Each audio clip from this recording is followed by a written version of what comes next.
कार्यक्रम उद्यमका साथमा global IME bank, सबैका लागि बैंक। जनता बैंक नेपाल लिमिटेड, तपाईं सँगै छ सधैँ। शिखर सुज, कमालको style, Shikhar shoes. United Insurance, in customer service to satisfaction.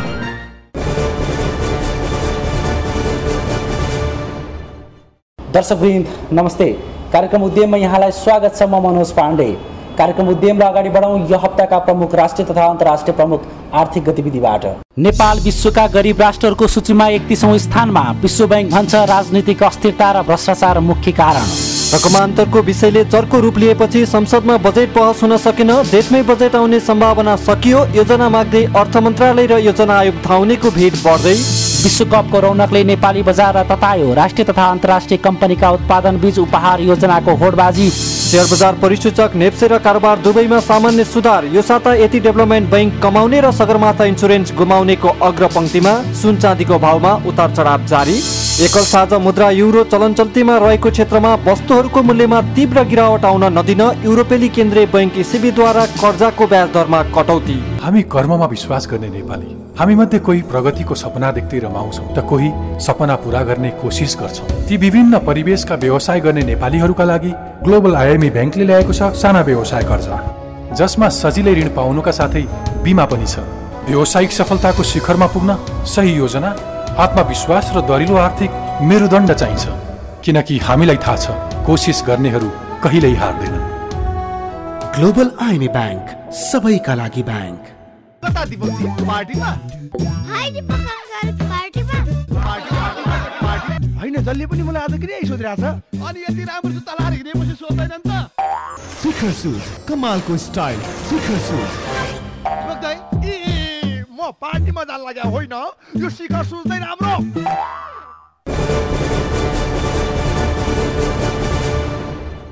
दर्शकवृन्द आउँदो हप्तादेखि ब्राजिलमा विश्वकप 2014 सुरु हुँदैछ। एउटा वर्ल्ड कपले एउटा देशको अर्थतन्त्रमा कुन हदसम्मको प्रभाव पार्न सक्छ भन्ने कुरा ब्राजिलमा पनि देखिएको छ। त्यसैले कुनै पनि राष्ट्रहरू विश्वकप आयोजना गर्न किन लालायत हुन्छन् र कुन हदसम्मको प्रयास गर्छन् भन्ने कुरा कतारले पनि देखाएको छ। हुन त वर्ल्ड कप इकोनोमीमा नेपालको कुनै भूमिका छैन, कुनै संलग्नता छैन। तर पनि दर्शकवृन्द वर्ल्ड कप इकोनोमीको बाछिटा नेपालसम्म आइपुगेको छ। एक रिपोर्ट।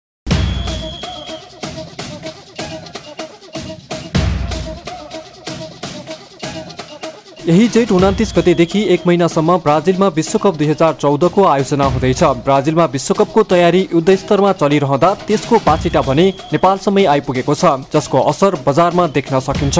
विश्वकपलाई लक्षित गर्दै राष्ट्रिय तथा अन्तर्राष्ट्रिय कम्पनीहरू आफ्ना उत्पादन तथा ब्रान्ड प्रवर्धनका लागि विभिन्न आकर्षक योजना ल्याउने होडबाजी नै चलेको छ। यस्ता योजनाहरूले उपभोक्तासँग अझ निकट सम्बन्ध विस्तार हुने तथा व्यापार समेत दोब्बर बढ्ने व्यवसायीहरूको भनाइ छ। Some people believe that they can associate it with this football at this time and grow their business. Some want to tell people, okay, we are also part of the football. But in our case, it's more to do to be part of the international activity around the world, what is happening, and to give our association more strength with FIFA. आफ्ना brand तथा उत्पादनको प्रवर्धन गर्ने क्रममा Coca Cola, Hyundai गाडीको आधिकारिक विक्रेता लक्ष्मी इन्टरकन्टिनेन्टल प्रणाली तथा यामाहा मोटरसाइकलको आधिकारिक विक्रेता MAW इन्टरप्राइजेसले आफ्ना सामान किन्ने ग्राहकलाई भाग्यशाली घोषणा गर्दै विजेतालाई विश्वकप फुटबल प्रत्यक्ष हेर्ने अवसर दिने योजना ल्याएका छन्। नेपाली युवामाझ फुटबल निकै लोकप्रिय भएकाले प्रवर्धनात्मक कार्यक्रम सञ्चालन गरिएको उनीहरूको भनाइ छ। अब नर्मल हुँदा र स्किम हुँदाखेरि भने त डिपेन्डिङ अन स्किमको क्वालिटी अफ स्किममा डिपेन्ड गर्छ। अब त्यो चाहिँ भनेमा तपाईँको नर्मली 50% जस्तो एक्स्ट्रा सेल्सहरू हामी उ गर्न सक्छौँ। तर त्यो बेलामा कस्तो हुन्छ भने हामीले त्यो एक्स्ट्रा 50% सेल्स गर्नको लागि हामीले एक्स्ट्रा केही हाम्रो ऊबाट दिइरहेको हुन्छ, जुन भनेको हाम्रो आफ्नो मार्जिन्सहरू छोडेर त्यसलाई स्किममा कन्भर्ट गरेर गरिरहेको हुन्छौँ। त्यही भएर हामी anywhere between like 25 to 50% extra हामी सेल्स एक्सपेक्ट गर्न सक्छौँ। विशेष गरी टेलिभिजन कम्पनीहरूले यसलाई अझै ठुलो अवसर बनाएका छन्। विश्वकपका समयमा अन्य समयको तुलनामा टेलिभिजनको बिक्री दोब्बर भन्दा बढी हुने गर्छ। नेपालका लागि सामसुङ टेलिभिजनको अधिकृत विक्रेता हिम इलेक्ट्रोनिक्सले 1 महिना अवधिमा 8 देखि 10 लाख रुपियाँ मूल्य पर्ने टेलिभिजन सेट मात्र 20 भन्दा बढी बिक्री हुने दाबी गरेको छ। World cup more TV focused हुन्छ। अरू बेलामा त फ्रिज वासिङ मेसिन सबै मेरो प्रडक्ट्समा स्किम हुन्छ, तर वर्ल्ड कपको बेलामा टिभी मात्रै फोकस हुन्छ। त्यो टिभीको सेल्समा एकदमै इन्क्रिज, जस्तो मैले अघि भनेको टिभीमा मेबी 80-90% इन्क्रिज नर्मल मन्थभन्दा वर्ल्ड कपमा त्यति हामीले ग्रोथ हुनु पर्यो। टेलिभिजनले मात्र होइन, मोबाइलदेखि दूरसञ्चार सेवा प्रदायक कम्पनी एनसेलसम्मले पनि विश्वकपलाई लक्षित गरेर विभिन्न उपहार योजना ल्याएका छन्। यो समयमा टेलिभिजन सेट सहित अन्य विद्युतीय उपकरणहरू, प्रोजेक्टर, पेय पदार्थ, खेलकुद सम्बन्धी सामग्री एवं खेलकुद पोसाकको बिक्री अझ चुलिने गर्छ। विशेष गरी फुटबल जर्सीको बिक्री अझ हत्तै बढ्ने बताइएको छ। जुन नर्मल तरिकाले हाम्रो पसलमा मान्छेको आवत जावत हुन्थ्यो, कस्टमरको आवत जावत हुन्थ्यो, त्यसको ठ्याक्क 8-10 गुणा बढी नै अहिले आवत जावत हुन्छ र सबैले आफ्नो देशको आफ्नो भनौँ न जसको मनपर्ने खेलाडीहरूको जर्सीहरू किनिरहेको मैले पाएँ र अवश्य नै यदि मान्छेको धेरै फ्लो हुन्छ भने अवश्य नै बिजनेसको फ्लो पनि बढी नै हुन्छ। अर्कोतर्फ विश्वकपको रौनक बढ्दै गर्दा नेपाली व्यापारिक कम्पनीहरू बीच उपहार योजना, विज्ञापन र प्रायोजनका लागि चलेको प्रतिस्पर्धाले पत्रपत्रिका, एफएम रेडियो र टेलिभिजन च्यानलहरू विश्वकपसँग जोडिएका विज्ञापनले भरिभराउ भएका छन्। यसले विज्ञापन एजेन्सी तथा सञ्चार गृहको समेत व्यापार फस्टाउन थालेको छ। वार्षिक 4.5 अर्बको कारोबार हुने नेपाली विज्ञापन व्यवसायलाई यसले ऊर्जा थपेको छ। जुन समयमा एउटा लाइभ जुन च्यानलमा हुन्छ, प्रत्यक्ष प्रसारण भइरहेको हुन्छ, त्यो च्यानलमा त राम्रै नै त्यो महिनाको ग्रोथ हुन्छ एउटा। त्यसै गरेर प्रिन्ट मिडियाहरूमा पनि 25% देखि 30% 40% सम्मको ग्रोथ देखिन्छ। त्यो सर्टेन 1 महिनाको अवधिमा त्यति विज्ञापनहरूको ग्रोथ हुन्छ र त्यही सेक्टरको त 100% भन्दा बढी। कतिपय ब्रान्डहरूले बजार प्रवर्धनका लागि ठाउँ ठाउँमा प्रोजेक्टर मार्फत फुटबल देखाउने योजना समेत अघि सारेका छन्। नेपालका अधिकांश फुटबल प्रेमीहरू टेलिभिजन सेटमै रमाउने भए पनि पछिल्लो समयमा होटल र रेस्टुराँ पुग्नेहरू समेत बढ्न थालेका छन्, जसले गर्दा होटल तथा रेस्टुराँहरू समेत विश्वकपलाई विशेष बनाउनमा जुटेका छन्। विश्वकपको माहौलले ल्याएको व्यापारिक योजनाको बाढीले 1 महिनामै करोडौं खर्च हुने हुँदा यसले अर्थतन्त्रलाई चलायमान बनाउन मद्दत पुग्ने अर्थविदको भनाइ छ। अर्कातर्फ रातभरि टिभी हेर्ने र दिनमा काम कम हुने हुँदा कर्मचारीको उत्पादकत्वमा भने कमी आउन सक्छ। नेपालमा फुटबल विश्वकप जस्ता ठूला खेलकुद समारोहलाई आफ्नो उत्पादनहरूको प्रवर्धनमा उपयोग गर्ने अभ्यास सन् 2002 को विश्वकप यता बढ्न थालेको हो।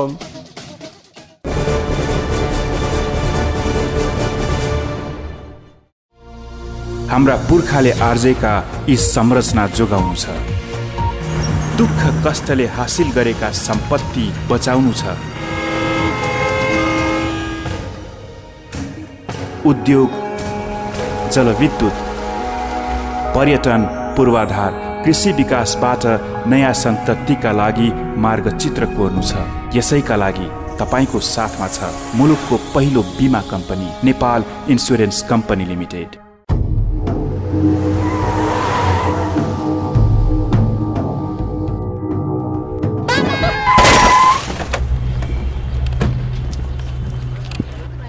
आँखा छैन क्या?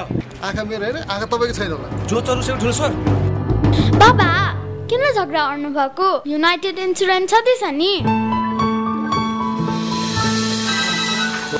Good morning United Insurance. ए तपाई पनि यहाँ? हो uncle, United Insurance is the best. United Insurance, in customer service to satisfaction. सबैलाई रातो टीका, सबैलाई नेपाल लाइफ। चिरञ्जीवी भव। अब नेपाल लाइफको रु 62 देखि 82 सम्मको सर्वाधिक बोनसले उच्चतम प्रतिफल प्राप्त गर्नुहोस्। नेपाल लाइफ, किनकि जीवन अमूल्य छ।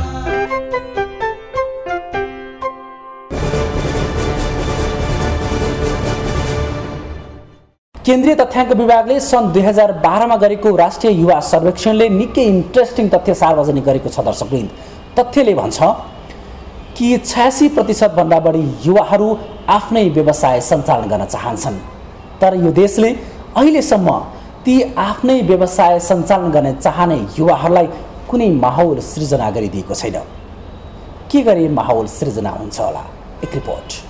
केन्द्रीय तथ्याङ्क विभागको युवा सर्वेक्षणको 2012 को रिपोर्ट अनुसार सर्वेक्षणमा सहभागी मध्ये 86.6% युवा वर्गले आफ्नै व्यवसाय सञ्चालन गर्न इच्छुक रहेको देखाएको छ।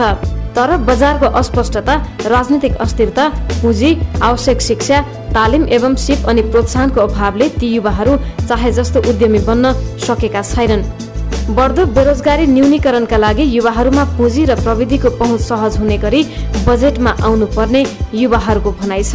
पहिला त गभर्मेन्टले यस्तो के अरे ट्रेनिङहरू दिनु पर्यो होइन, मान्छेहरूलाई जसको स्किलहरू छ त्यो बुझिदिनु पर्यो अहिलेको युथहरूको, जसले गर्दा उहाँहरू विदेश नगएर यहीँ केही गर्न सक्नु पर्यो। बैंक लोनहरू दिनु पर्यो 50,000, 60,000, 1 लाखसम्म निःशुल्क रूपमा कि ब्याज नलाग्ने गरी हेर्नुहोस्, अनि उनीहरूले रोजगार गर्न सक्छ हेर्नुहोस्। अब यो सामान्य व्यवसाय गर्न पनि तपाईँको 20, 25,000, 30,000 लाग्छ हेर्नुहोस् हैन।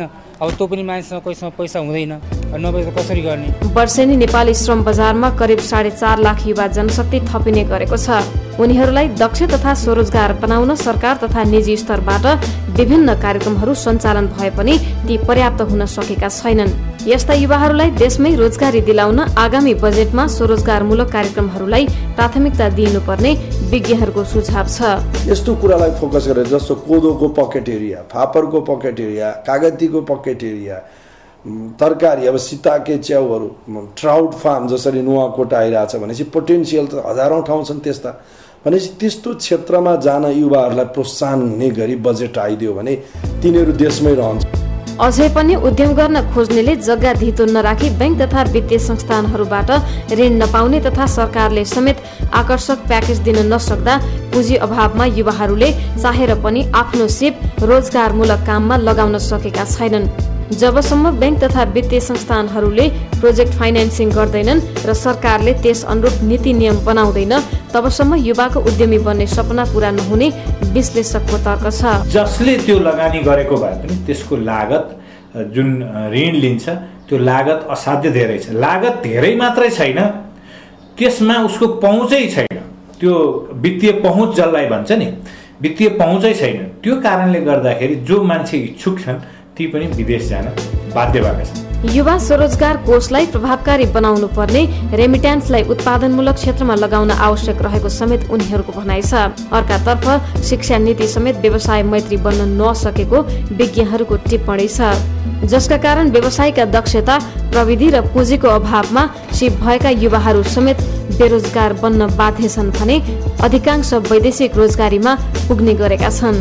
व्यवसाय गर्ने स्किल कति सिकेको छ र हाम्रो शिक्षाले त्यो व्यवसाय उसलाई व्यवसायिक बनाउनलाई कति सक्षम बनाएको छ, त्यो कुरा दोस्रो महत्त्वपूर्ण हो। र सबभन्दा महत्त्वपूर्ण कुरा चाहिँ नि उसले पाउने स्रोत भने पैसा, सिधा पैसाको कुरा गर्दाखेरि अहिले जुन नेपालका बैंक तथा वित्तीय संस्थाहरू छन्, धेरै खालका क ख ग घ वर्गका 4वटा वित्तीय संस्था छन्, सहकारी छन्।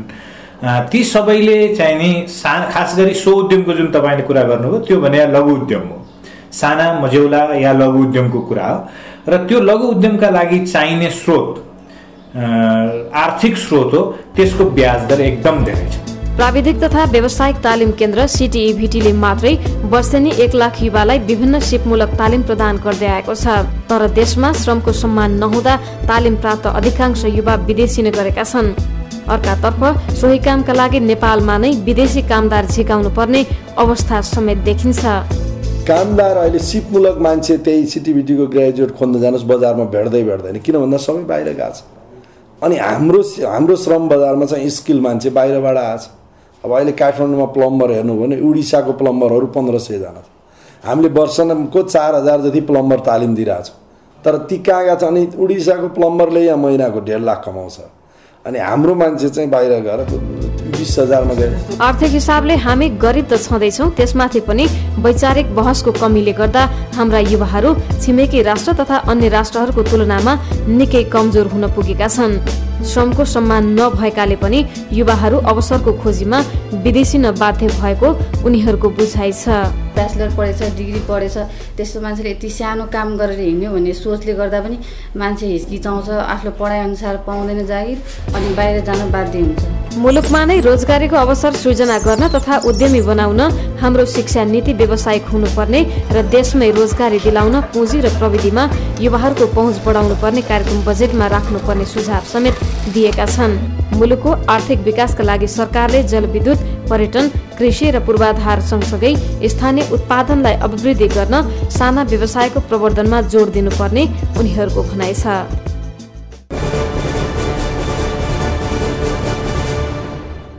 हामी कर्ममा विश्वास गर्ने नेपाली, हामी मध्ये कोही प्रगतिको सपना देख्दै रमाउँछौँ त कोही सपना पूरा गर्ने कोसिस गर्छौँ। ती विभिन्न परिवेशका व्यवसाय गर्ने नेपालीहरूका लागि ग्लोबल आइएमई ब्याङ्कले ल्याएको छ साना व्यवसाय कर्जा, जसमा सजिलै ऋण पाउनुका साथै बिमा पनि छ। व्यवसायिक सफलताको शिखरमा पुग्न सही योजना, आत्मविश्वास र दरिलो आर्थिक मेरुदण्ड चाहिन्छ, किनकि हामीलाई थाहा छ कोसिस गर्नेहरू कहिल्यै हार्दैनन्। ग्लोबल आइएमई ब्याङ्क, सबैका लागि ब्याङ्क। फुटपाथ भएसम्म बाटो हिँड्दा फुटपाथको प्रयोग गरौँ। सडकमा केटाकेटीलाई एक्लै हिँड्न वा खेल्न नदिउँ। सडक पार गर्दा पहिला दायाँ हेर्नुहोस्, पछि बायाँ हेर्नुहोस् र अनुकूल भएपछि मात्र सडक पार गर्नुहोस्। रातिमा बाटो काट्दा कालो लुगा होइन, चम्किलो लुगा लगाऊ।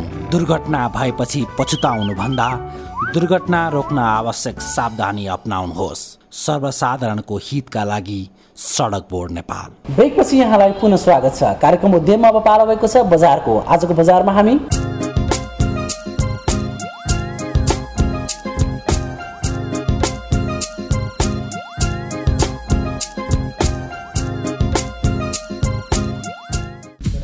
कोरियाली मोटर निर्माता कम्पनी किया मोटर्सको नेपालका लागि अधिकृत विक्रेता कन्टिनेन्टल एसोसिएट्स प्रालीले सोल कार बजारमा भित्राएको छ।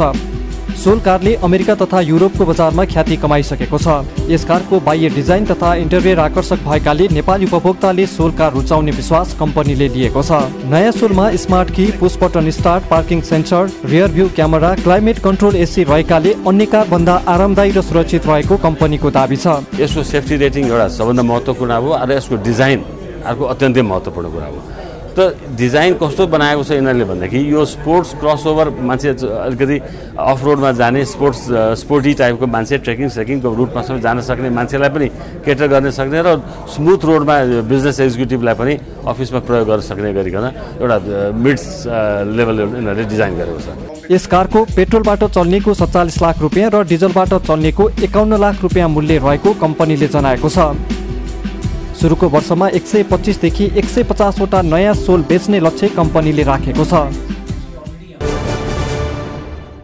नेपाल बांग्लादेश ब्याङ्कले आफ्ना शेयर धनीहरूलाई आगामी साधारण सभाबाट 10% बोनस तथा 7.79% नगद लाभांश दिने घोषणा गरेको छ।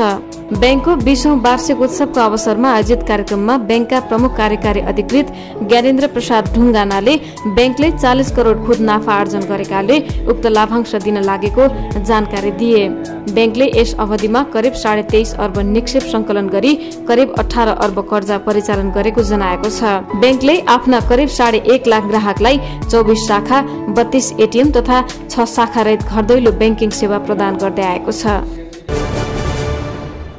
नेपाली कमोडिटी बजारमा मर्केन्टाइल एक्सचेन्ज मेक्सले चाँदीको कारोबार सुरु गरेको छ। बिहिबार मेक्सले पत्रकार सम्मेलन गरी अनलाइन कमोडिटी कारोबार सुरु भएको जनाएको हो। सेन्चुरी कमर्सियल बैंकसँगको सहकारीमा सुरु भएको चाँदीको कारोबार अहिलेका लागि कम्तीमा 20 किलोको एक लट तोकिएको छ। आगामी दिनमा एक लटमा 1 किलो हस्तान्तरण गर्ने व्यवस्था गर्ने पनि कम्पनीले जनाएको छ। लगानीकर्ताले आफूले माग गरे बमोजिमको चाँदी सो बैंकको तोकिएको शाखाबाट लिन पाउनेछन्। यस प्रकारको कारोबार गर्नका लागि लगानीकर्ताले सेन्चुरी बैंकमा खाता खोल्नुपर्ने छ भने मेक्स नेपालमा ग्राहकको रूपमा दर्ता गराउनु पर्ने प्रावधान राखिएको छ। साथै कम्पनीले आगामी दिनमा स्थानीय बजार र स्थानीय वस्तुको व्यापार सहजीकरणका लागि स्थानीय कृषि उपजलाई समेत सफ्टवेयरमा स्थान दिने बताएको छ। स्यामसुङ टेलिभिजनको नेपालका लागि आधिकारिक विक्रेता हिम इलेक्ट्रोनिक्सले मेड फर फुटबल योजना सार्वजनिक गरेको छ।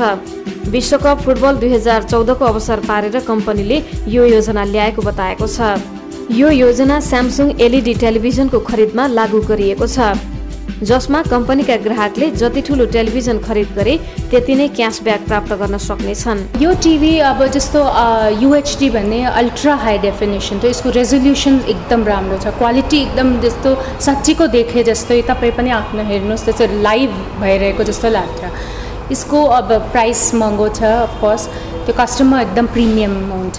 त्यो बाहेक हामीले एम्बेसीहरूमा UN मा अनि अरू होटेल्समा मेन त्यहाँ गइरहेकै छ अहिले। कम्पनीले विश्वकपलाई लक्षित गरेर न्यूनतम 32,000 देखि अधिकतम 12 लाख मूल्यसम्मका टेलिभिजन नेपाली बजारमा भित्र्याएको छ, जसमा ग्राहकले 7,100 रुपैयाँदेखि 3,15,000 सम्म क्यासब्याक पाउनेछन्। यस्तै ग्राहकले 14 इन्चदेखि 75 इन्चसम्मका टेलिभिजन खरिद गर्न सक्नेछन्।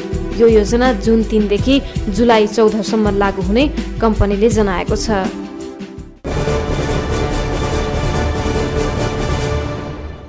नेपाल टेलिकम सरकारलाई सबैभन्दा बढी राजस्व बुझाउने र लगानीकर्ताहरूलाई राम्रो प्रतिफल दिने कम्पनी हो। भर्खरै मात्र यसले आफ्ना शेयरधानीहरूलाई 46% नगद लाभांश दिने घोषणा गरेको छ।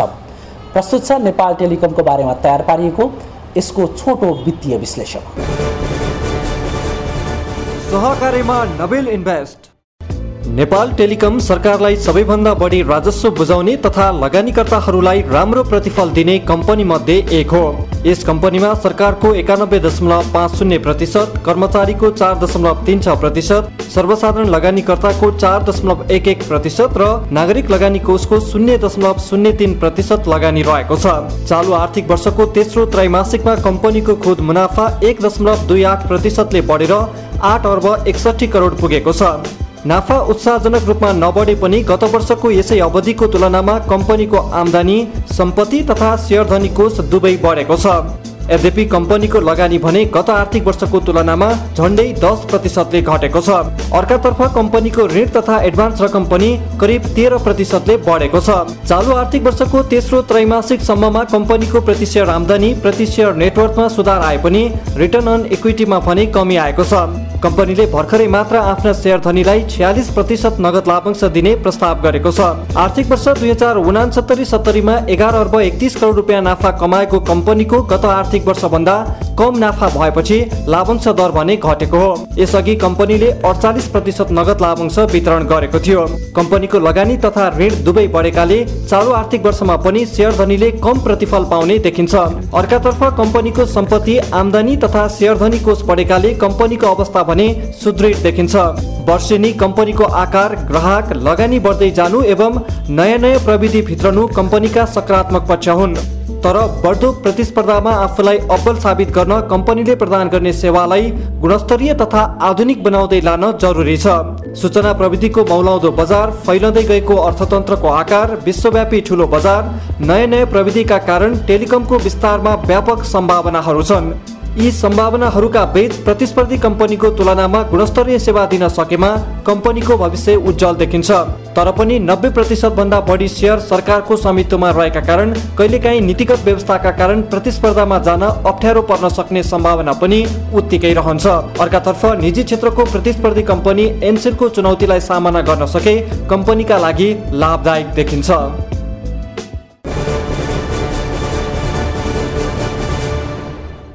दर्शकबिन कार्यक्रम उद्यममा अब लागौँ सुन बजारतर्फ।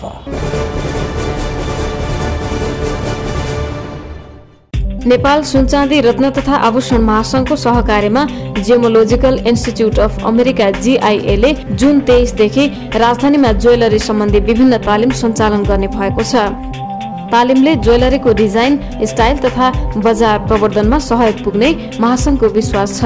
हामीले आन्तरिक बजारमा मात्र हैन, अन्तर्राष्ट्रिय बजारमासम्म, इन्टरनेसनल मार्केटसम्म पनि गहना सम्बन्धी, हिरा जवाहरात सम्बन्धी कसरी काम गर्नुपर्छ, कसरी गुणस्तर हामीले चिन्ने, कुन कुन कारणले चाहिँ यो गुणस्तरमा चाहिँ यसले इफेक्ट गर्छ, हामी अन्तर्राष्ट्रिय बजारसम्म कसरी पहुँच पुर्याउन सकिन्छ भन्ने सबै डिटेल रूपमा अन्तर्राष्ट्रिय स्तरको चाहिँ यो चाहिँ तालिम कक्षाहरू सञ्चालन हुन गइरहेछ। तालिममा देशभरका थोक तथा खुद्रा विक्रेता, ज्वेलरी उत्पादक, क्रेता विक्रेताको सहभागिता हुने हुँदा तालिम पश्चात नेपालको गहना निर्यातमा समेत सुधार आउने दाबी छ। हाम्रो परम्परागत गहनाहरू र हामी नेपालमा भएको रक र मिनरल्सहरूलाई चाहिँ जुन कच्चा पदार्थलाई चाहिँ हामी उत्खनन र प्रशोधन गरेर अन्तर्राष्ट्रिय बजारमा पुर्याउने, त्यसले हामी रोजगारी प्रवर्धन गर्ने, साथसाथै व्यवसाय प्रवर्धन गर्ने, साथै हाम्रो आफ्नो राज्यको लागि चाहिँ एउटा आर्थिक सपोर्ट गर्ने, यो इन्डस्ट्रीको रूपमा डेभलप गर्ने यो प्रयासमा यो जिआइए क्लासले यति ठुलो भूमिका खेल्छ।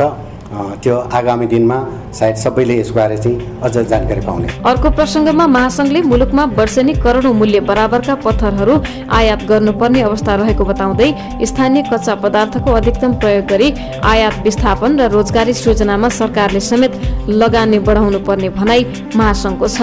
नेपालमा भएको कच्चा पदार्थको लागि हामीले चाहिँ अन्तर्राष्ट्रिय जुन चाहिँ इन्भेस्टरहरूलाई पनि यहाँ चाहिँ हामीले ल्याउने वातावरण बनाउनलाई चाहिँ त्यसको लागि पनि नीति बनाउनु पर्यो।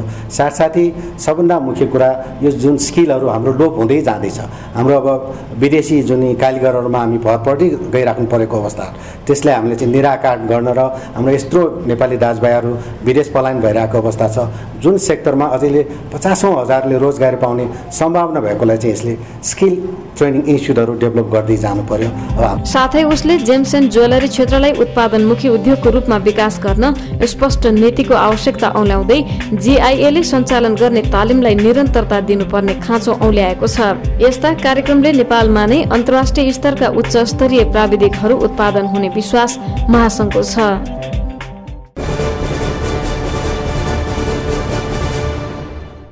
दर्शकबिन, तपाईँलाई आजको हाम्रो कार्यक्रम कस्तो लाग्यो हामीलाई पत्राचार गर्न नभुल्नुहोला। हामीलाई पत्राचार गर्ने ठेगाना यहाँले टेलिभिजन स्क्रिनमा देखिरहनु भएको छ।